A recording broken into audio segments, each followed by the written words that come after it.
दृष्टिबाधित युवक के समर्थन में नेता प्रतिपक्ष जयराम ठाकुर उतर गए हैं। दरअसल पिछले कल इन दृष्टिहीनों की ओर से प्रदर्शन किया गया था सचिवालय के बाहर। सचिवालय का घेराव इन्होंने किया और कई घंटों तक चक्का जाम भी किया। इस बीच एक दृष्टिहीन युवक की ओर से यह आरोप लगाया गया था, जो कि रोडू निवासी है, लकी इनका नाम है, कि जब मुख्यमंत्री सुक्खू से ये मुलाकात करने के लिए गए तो सीएम सुक्खू ने साफ शब्दों में ये कह दिया कि आप तो दृष्टिहीन हैं, क्या काम करेंगे, और ऐसे में आपको दिखाई भी नहीं देता है। तो यही बात अब नेता प्रतिपक्ष जयराम ठाकुर ने पकड़ ली है। विपक्ष की ओर से आरोप ये लगाया जा रहा है कि इस तरह का सवाल करना संवेदनहीनता को दर्शाता है मुख्यमंत्री की।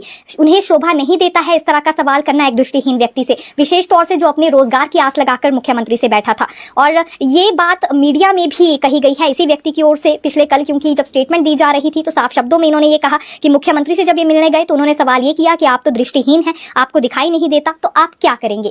यही शब्द इन्होंने कल कहे हैं, यही शब्द विपक्ष ने पकड़ लिए हैं। और नेता प्रतिपक्ष जयराम की ओर से कहा जा रहा है कि पहले भी कई ऐसे वाक्य सामने आए जहां संवेदनहीनता प्रकट हुई है वर्तमान सरकार की, और दूसरा वाक्य एक और ये सामने आ गया है। दरअसल जेओआईटी पोस्ट कोड 817 को लेकर एक टिप्पणी मुख्यमंत्री सुक्खू की ओर से की गई थी, एक स्टेटमेंट उन्होंने दी थी अभ्यर्थियों के समक्ष ही, तो इस पर भी टिप्पणी यहाँ की गई है नेता प्रतिपक्ष जयराम ठाकुर की ओर से। उनका ये कहना है कि पहले जब ये अभ्यर्थी अपने रोजगार के लिए गए तो उन्हें ये कहकर टाल दिया गया कि पहले वो मंत्रियों को मनाएं। अब ये दूसरा वाक्य सामने आ गया है जहां एक दृष्टिहीन व्यक्ति को कह दिया जाता है कि आप तो दृष्टिहीन हैं, आप क्या करेंगे, आपको दिखाई नहीं देता। तो इस तरह के शब्द आखिरकार मुख्यमंत्री क्यों इस्तेमाल कर रहे हैं, क्यों बेरोजगार युवाओं के साथ ये अन्याय हो रहा है, ये सवाल नेता प्रतिपक्ष जयराम ठाकुर ने उठाया है। और कहीं ना कहीं जो दृष्टिबाधित संघ है उनके समर्थन में अब नेता प्रतिपक्ष जयराम ठाकुर खड़े नजर आ रहे हैं। बाकायदा एक प्रेस नोट उनकी ओर से जारी किया गया है जिसमें उन्होंने आरोप भी लगाए हैं मुख्यमंत्री सुक्खू पर कि इस तरह के शब्दों का इस्तेमाल वो बार बार करते रहते हैं और क्यों करते हैं, ये सवाल भी किया है और विरोध भी इस पर काफी ज्यादा अपना दर्शाया है।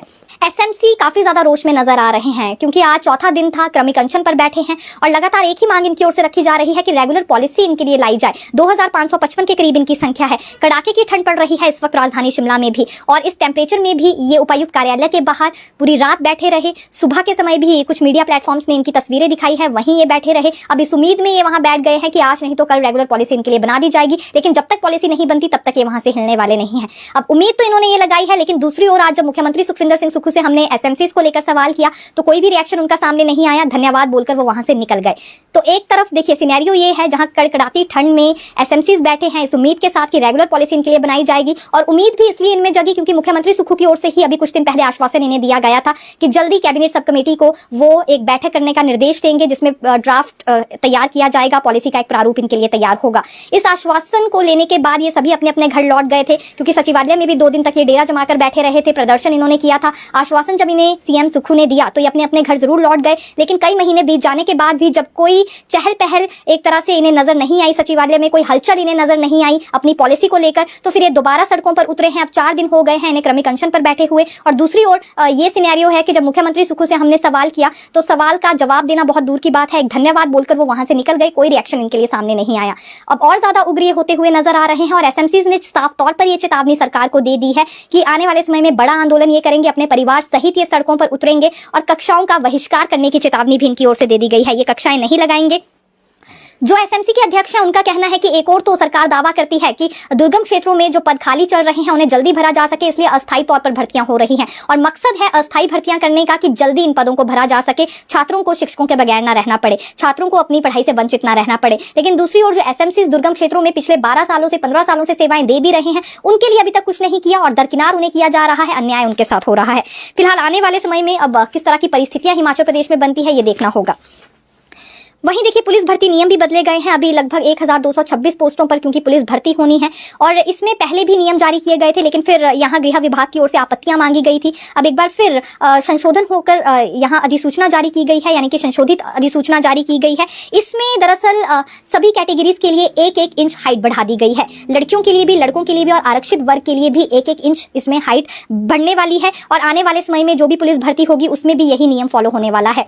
हालांकि 30% पद अभी इसमें महिलाओं के लिए आरक्षित किए गए हैं। पहले ये 25% कोटा ही महिलाओं के लिए रखा गया था, लेकिन अब इसे बढ़ाकर 30% सुक्खू सरकार ने किया है। और जो आपत्तियां मांगी गई थी वो मिल गई थी गृह विभाग को, जिसके बाद अब संशोधित अधिसूचना सामने आई है, 1-1 इंच इसमें हाइट बढ़ा दी गई है। देखिए इन नियमों को जो अधिसूचित किया गया है इसके मुताबिक पुरुषों की भर्ती के लिए पहले 5.6 फीट हाइट रखी गई थी और आरक्षित वर्ग के लिए 5.4 फीट लंबी ऊंचाई रखी गई थी, हाइट रखी गई थी। तो ऐसे में 1-1 इंच इसमें बढ़ोतरी कर दी गई है। दूसरी ओर महिलाओं के सामान्य वर्ग के लिए 5.2 फीट हाइट रखी गई थी और इसके अलावा जो आरक्षित वर्ग वाली महिलाएं हैं उनके लिए 5 फीट लंबाई रखी गई थी, तो 1 इंच इनके लिए भी बढ़ गई है। यानी कि जो आरक्षित वर्ग वाली महिलाएं हैं, जहां पहले 5 फीट थी तो 5.1 अब इनकी हाइट होना बेहद जरूरी है। ये संशोधन हो चुका है और सभी वर्गों की पात्रता के लिए ये 1-1 इंच लंबाई यहाँ पर बढ़ाई गई है। तो अधिसूचना जारी हो गई है। अब अपनी हाइट को ध्यान में रखते हुए इन्हें यहाँ ये लिखित परीक्षा भी देनी होगी और बाकी का ग्राउंड टेस्ट भी देना होगा। हालांकि ग्राउंड टेस्ट में काफी ज्यादा हाइट मायने रखेगी। और दूसरी बड़ी बात यह है कि जो लिखित परीक्षा होगी उसका जिम्मा या तो लोक सेवा आयोग को दिया जाएगा या फिर किसी अन्य एजेंसी को यह दायित्व सौंपा जा सकता है। इस पर अभी तक क्लैरिफिकेशन हो नहीं पाई है, लेकिन जल्दी इस पर भी डिसीजन हो जाएगा। पहले भर्ती नियमों का जारी होना जरूरी था, खैर ये पहले ही जारी हो गए थे, लेकिन अब एक तरह से संशोधन हुआ है और हाइट यहाँ पर 1 इंच बढ़ा दी गई है सभी कैटेगरीज के लिए। अब जब 1 इंच हाइट इनकी बढ़ जाएगी उसके बाद ये अभ्यर्थियों को देखना होगा कि वो पात्र हैं या फिर नहीं है, इसीलिए समय से पहले यहाँ पर यह अधिसूचना जारी की गई है।